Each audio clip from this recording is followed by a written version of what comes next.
This is the country of Chevrolets, where virtually every car you see on the road is a Chevrolet. I mean, this was a view as soon as I entered the country.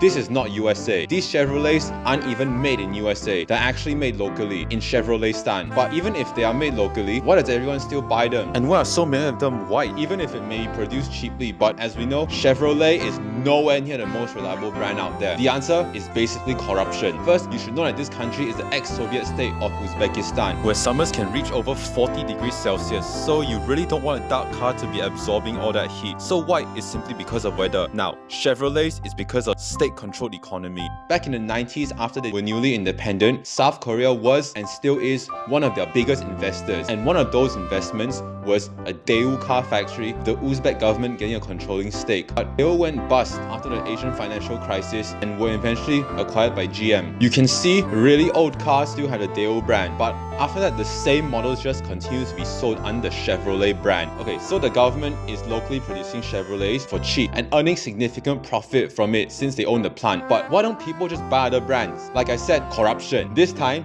if you want to buy any other brand, the government slaps a super high tax. We're talking 100% or over, meaning the government earns a hefty sum from any car sale. Revon is a locally introduced brand exempt from the tax, but if you have noticed, they have the exact same design as Chevrolets, and I don't think anyone is falling for the Uzbek government attempt of an illusion of variety. Back to the high tax. So when you see something like this one, these three, or a Phantom, Jubilee and 2 Land Cruisers, you really have to wonder where the owner's money came from. Is it corruption? The kind of corruption that allows you to afford the tax or to bypass the tax? Anyway, now the most common non-Chevrolet brands are actually from South Korea and China. And if you notice, these are all relatively new models, which means a recent attempt from these East Asian manufacturers to penetrate the market. And here are Chinese-made Hondas and Mazdas. Do not underestimate the role of China, because even if you see more new Kias or Hyundais, they all have to be transported by trucks and trains overland through China to reach double landlocked Uzbekistan. Imagine going from South Korea, where you're sick of seeing Kias everywhere, to a country where owning a Kia is actually rare and a real symbol of wealth. Tashkent! Welcome to Tashkent! Good. Let's go, Tashkent! Ah, very nice.